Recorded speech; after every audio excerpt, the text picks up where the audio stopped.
Hi hello good morning and I am back with case scenario 3 अपने MCQ practice series का case scenario 3 आज अपने discuss करने वाले हैं।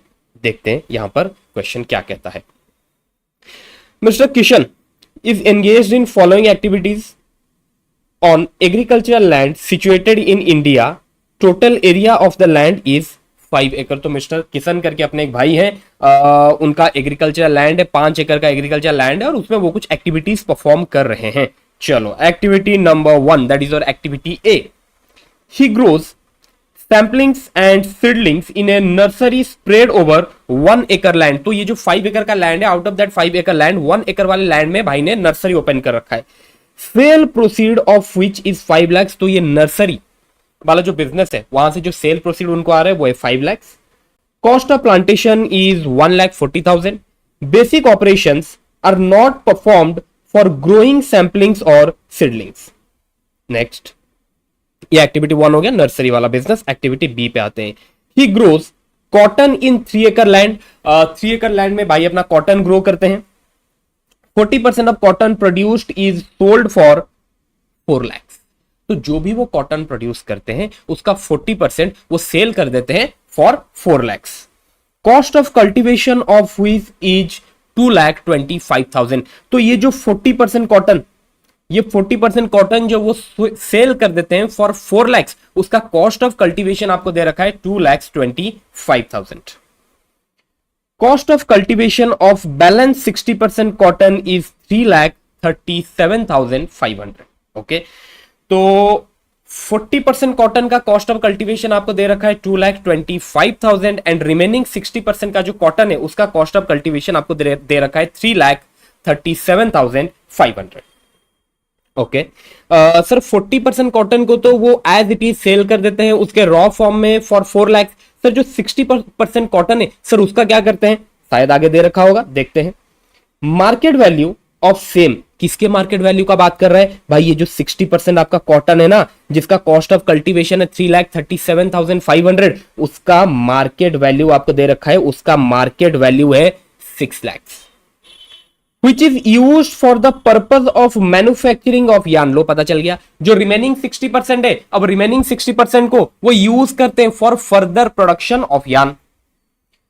After incurring A manufacturing expenses of 1 lakh, yarn is sold for 8,50,000। तो ये जो 60% कॉटन है जिनको वो यूज कर रहे हैं for further production of yarn, अब ये फर्दर प्रोडक्शन में उनका मैन्युफैक्चरिंग का जो खर्चा आता है वो आता है 1 लाख का, मैन्युफैक्चरिंग एक्सपेंसेस आता है 1 लाख का, एंड आफ्टर दैट जो यार्न प्रोड्यूस होता है उसको वो सेल करते हैं फॉर 8,50,000। चलो सर ये समझ में आ गया। नेक्स्ट एक्टिविटी सी।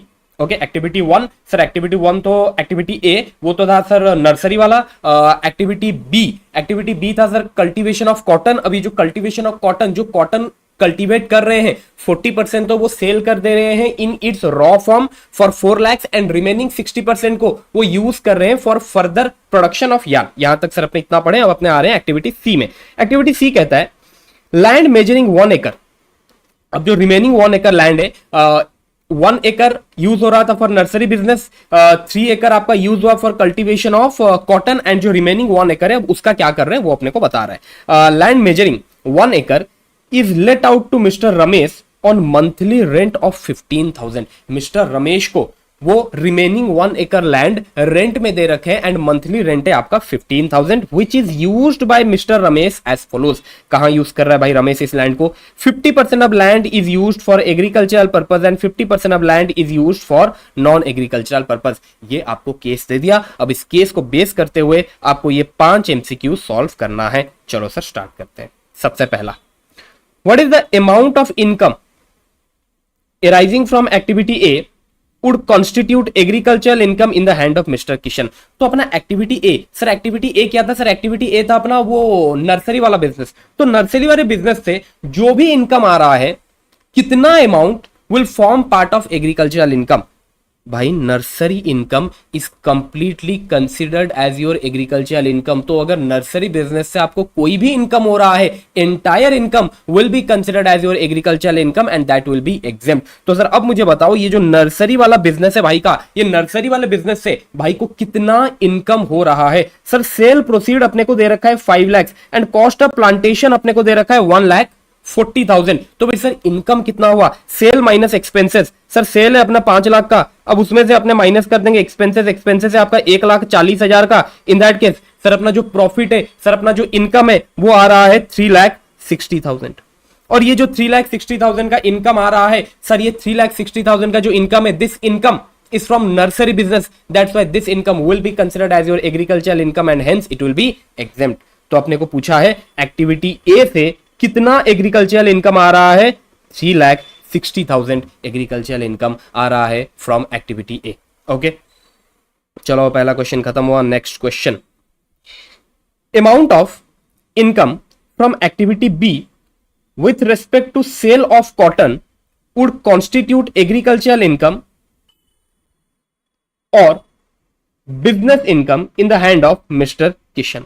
तो वो बोल रहा है कि सर एक्टिविटी बी में क्या हो रहा था, सर एक्टिविटी बी में हो रहा था कॉटन का कल्टीवेशन। अब जो भी कॉटन का कल्टीवेशन हो रहा था सर, 40% कॉटन को वो एज इट इज उसके रॉ फॉर्म में मार्केट में सेल कर दे रहे थे। जो रिमेनिंग 60% तुम्हारा कॉटन था सर, उसको हम यूज कर रहे थे for further production of yarn. अब वो बात कर रहा है सेल ऑफ कॉटन का।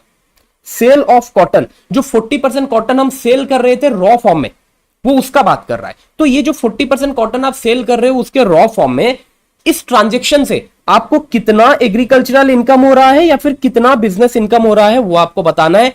अब भाई अपने को अच्छे से मालूम है, अगर हम एग्रीकल्चरल प्रोड्यूस को सेल करते हैं उसके रॉ फॉर्म में, वहां से जो भी इनकम होता है सर वो एग्रीकल्चरल इनकम होता है। दोबारा रिपीट करता हूं, एग्रीकल्चरल प्रोड्यूस को अगर हम सेल करते हैं रॉ फॉर्म में, जो भी इनकम अपने को होता है that will be considered as agricultural income. But यहां पर एक चीज ध्यान रखना है, जो सेल कर रहा है वो कल्टीवेटर होना चाहिए या फिर रिसीवर ऑफ रेंट होना चाहिए इन काइंड, बराबर। तो यहां पर तो कल्टीवेटर है तो उसमें कोई दिक्कत वाला बात नहीं है। इट मींस सर ये 40% कॉटन सेल करके, ये 40% कॉटन जो अपने रॉ फॉर्म में सेल कर रहे हैं सर, यहां से अपने को जो भी इनकम हो रहा है, entire income will be considered as your agricultural income. ये क्लियर है सर, ये क्लियर है। अब देखते हैं सर यहां पर अपने को इनकम हो कितना रहा है। ओके सर, ये जो 40% कॉटन है ना, ये 40% कॉटन अपने सेल कर रहे हैं 4 लाख में। अब ये 40% जो कॉटन है जिसको हम सेल कर रहे हैं 4 लाख में, सर इसका कॉस्ट ऑफ कल्टीवेशन अपने को कितना दे रखा है, 2,25,000। तो ये कॉस्ट ऑफ कल्टीवेशन लेस कर दो भाई। कॉस्ट ऑफ कल्टीवेशन लेस करने के बाद आपका प्रॉफिट कितना आ रहा है, आपका इनकम कितना आ रहा है, जो बनने वाला है आपका एग्रीकल्चरल इनकम। सर 4 लाख से लेस कर देंगे 2,25,000, सर ये आने वाला है 1,75,000। So 1,75,000 will be your agricultural income in this transaction of sale of 40% of cotton in its raw form. चलो ये आ गया भाई आपका 1,75,000 इज योर एग्रीकल्चरल इनकम। हो गया, चलो ठीक है, ये हो गया। Next, amount of income from activity B with respect to sale of yarn constitute agricultural income और business income in the hand of mister Kishan. अब बात कर रहा है सर जो रिमेनिंग 60% कॉटन था जिसको सर हमने यूज किया था for the further production of yarn. अब जब हम उस यार्न को सेल कर रहे हैं सर, वहां से जो इनकम आ रहा है सर, कितना इनकम अपना एग्रीकल्चरल इनकम बनेगा और कितना इनकम अपना बिजनेस इनकम बनेगा वो पूछ रहा है। ओके अब सर यहां पर हम एग्रीकल्चरल प्रोड्यूस को, जो अपना एग्रीकल्चरल प्रोड्यूस था कॉटन, सर उसको हम रॉ फॉर्म में तो सेल नहीं कर रहे हैं, हम हमारे एग्रीकल्चरल प्रोड्यूस को यूज कर रहे हैं इन फर्दर प्रोडक्शन, और जो फाइनल प्रोडक्ट बन रहा है, जो यार्न बन रहा है सर, उसको हम सेल कर रहे हैं। सर अगर आप एग्रीकल्चरल प्रोड्यूस को उसके रॉ फॉर्म में सेल नहीं कर रहे हो, उसको फर्दर प्रोडक्शन में यूज कर रहे हो, इन दैट केस सर आपको जो भी इनकम आ रहा है उसको हम 2 पार्ट में डिवाइड करेंगे, part agricultural income and part business income. So ये जो ट्रांजेक्शन हो रहा है सेल ऑफ यार्न, यहां से जो भी प्रॉफिट आएगा it will be divided into 2 part, agricultural income and business income. Agricultural income will be exempt, business income will be taxable.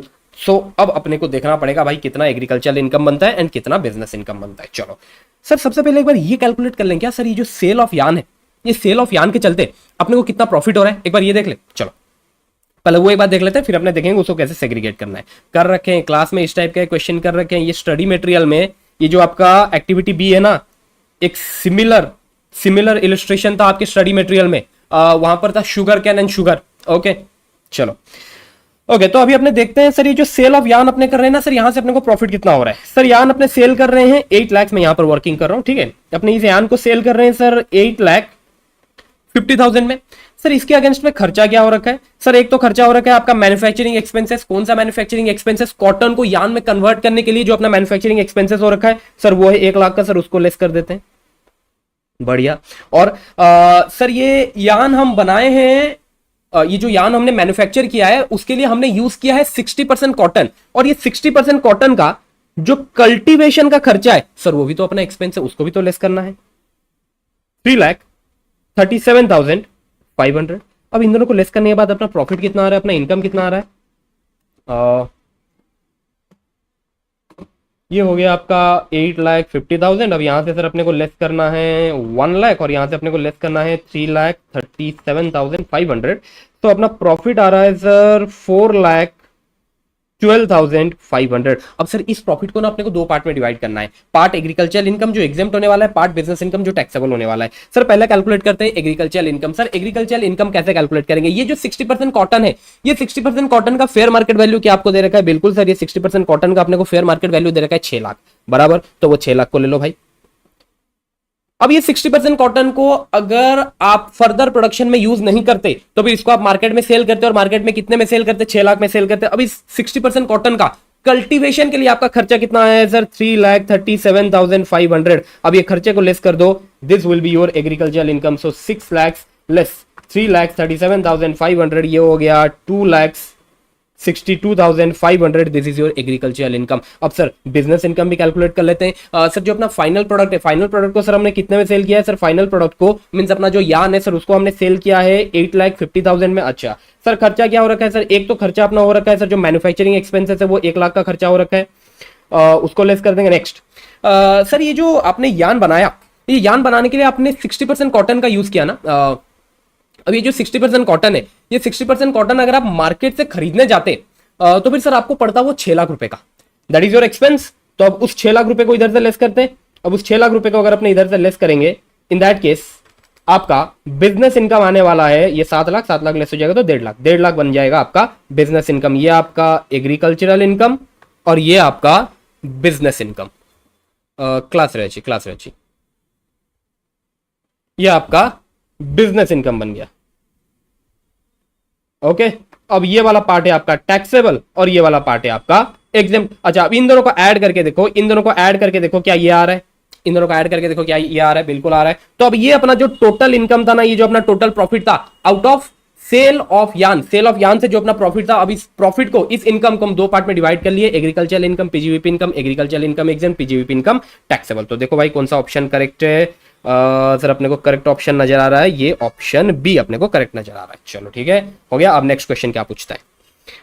Amount of income arising from activity C constitute agricultural income or otherwise in the hand of mister Kishan. अब बोल रहा है activity सी से sir जो income आ रहा है ना sir वो एग्रीकल्चर इनकम बनेगा या फिर कोई और इनकम बनेगा? सर बता दो। अब एक्टिविटी सी में क्या हो रहा था सर? एक्टिविटी सी में वो 1 एकड़ लैंड रेंट में दे रखा था रमेश को, और उसके लिए रमेश उसे एक मंथली रेंट पे कर रहा था। 15,000 रुपीज का मंथली रेंट पे कर रहा था। सर अगर मंथली रेंट 15,000 रुपीज का है सर, एनुअल रेंट कितना होने वाला है? 1,80,000।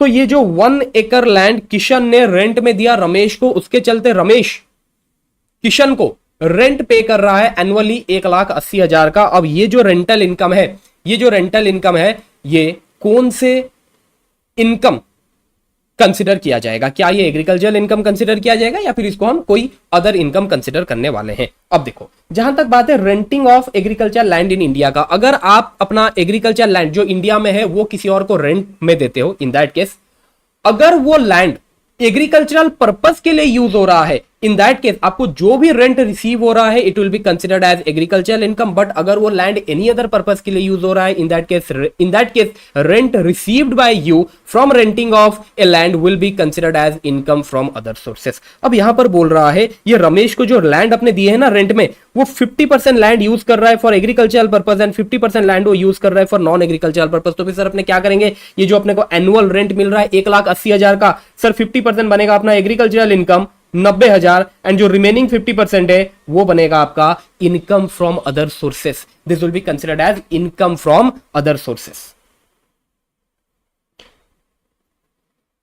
90% would be your agricultural income and 90% would be chargeable to income from other sources। ध्यान रखना, अगर हम सिर्फ और सिर्फ लैंड रेंट में देते हैं और वो लैंड एग्रीकल्चरल पर्पस के लिए यूज नहीं हो रहा है, वहां से जो भी रेंट आ रहा है that will be considered as your income from other sources, not income from house property. House property के लिए भाई बिल्डिंग होना जरूरी है, लैंड एंड बिल्डिंग दोनों होना जरूरी है, तो हाउस प्रॉपर्टी नहीं होगा, ये होने वाला income from other sources. Okay, so option D is correct. अब आपको बोल रहा है कि जो मिस्टर किशन है ना, मिस्टर किशन का ग्रॉस टोटल इनकम आपको कैलकुलेट करना है। What is the gross total income of mister Kishan for previous year 25-26, assuming he has no other source of income. ये जो ऊपर के जो उसके इनकम के सोर्स दे रखे हैं उतने, उसके अलावा और उसका कोई भी इनकम सोर्स नहीं है। सर जब भी हम ग्रॉस टोटल इनकम कैलकुलेट करेंगे ना, क्या एग्रीकल्चर इनकम को इंक्लूड करेंगे? नहीं करेंगे भाई, एग्रीकल्चर इनकम तो आपका एग्जेम्प्ट होता है, उसको हम ग्रॉस टोटल इनकम के कैलकुलेशन में कंसिडर नहीं करने वाले।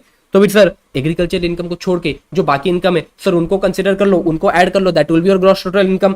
अब सर जहां तक बात है activity A, sir activity A से जो भी इनकम हुआ वो तो सर कंप्लीटली एग्रीकल्चर इनकम था। अब एक्टिविटी बी से जो वो सेल ऑफ यार्न कर रहा था सर, वहां से उसे पीजीबीपी इनकम आया था 1.5 लाख रुपए का। चलो वो 1.5 लाख रुपए को ले लो सर, सबसे पहले हमने ले लिया वो 1.5 लाख रुपया।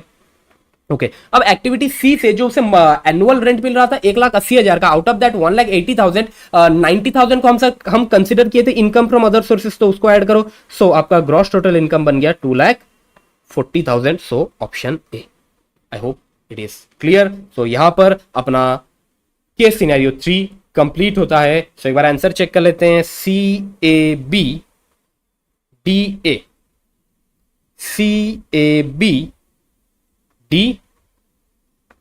ओके, सो विद दिस ये पार्ट अपना कंप्लीट हुआ। अब नेक्स्ट वीडियो में मिलते हैं विथ केस सिनेरियो 4।